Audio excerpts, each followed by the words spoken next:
Hi friends, இப்போ தான் உங்களுக்கு ஒரு 10 நிமிஷம் முன்னாடி ஒரு வீடியோ போட்டேன்.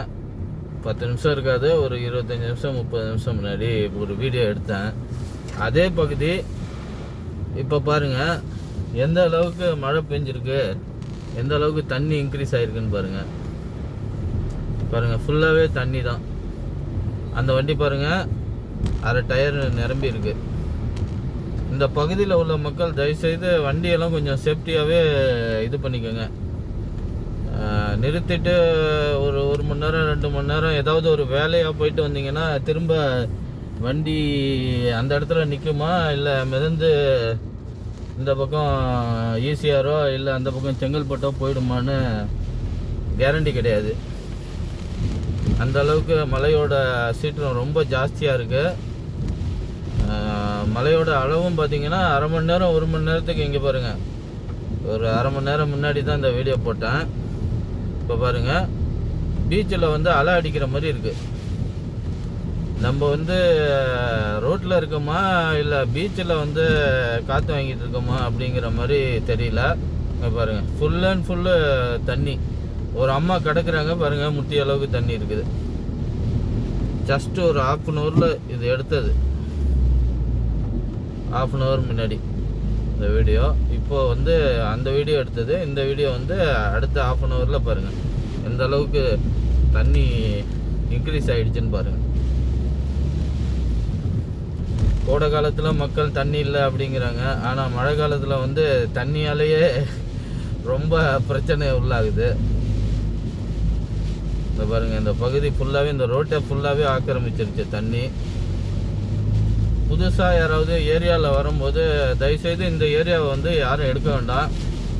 இந்த பகுதி பார்த்திங்கன்னா அதே தான், மப்பேட்லேருந்து அகரம் மெயின் ரோடுன்னு சொல்லுவாங்க. இது அப்படியே கேம்ப் ரோடு போய் கனெக்ட் ஆகும். லெஃப்டில் போனால் தாம்பரம், ரைட்டில் போனால் வேளச்சேரி போகிற ரூட்டு. ஸோ இது கொஞ்சம் ரோடு பெருசாக இருக்குது, இதில் ஈஸியாக போயிடலான்னு யாரும் நம்பி வந்துட வேண்டாம். இப்போ இந்த லெவலில் இருக்கிறது இன்னும் கொஞ்சம் நேரம் கழிச்சு எந்த அளவுக்கு இருக்குங்கிறது தெரியல.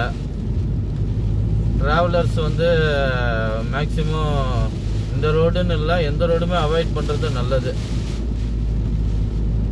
ஏன்னா கரையை கடந்து மழை நின்றுச்சுன்னு அறிவித்ததுக்கப்புறம் பொதுவாகவே வண்டி எடுத்தாலும், வண்டி புதுசாக வாங்கியிருப்பாங்க, நிறைய காசு செலவு பண்ணி, அது டக்குன்னு ஏதாவது ஒரு பிரச்சனை ஆயிடுச்சுன்னா ரொம்ப மனசு கஷ்டமாயிடும். என்னடா இப்போ வாங்கின வண்டின்னு, அதெல்லாம் தவிர்க்கிறது நல்லது.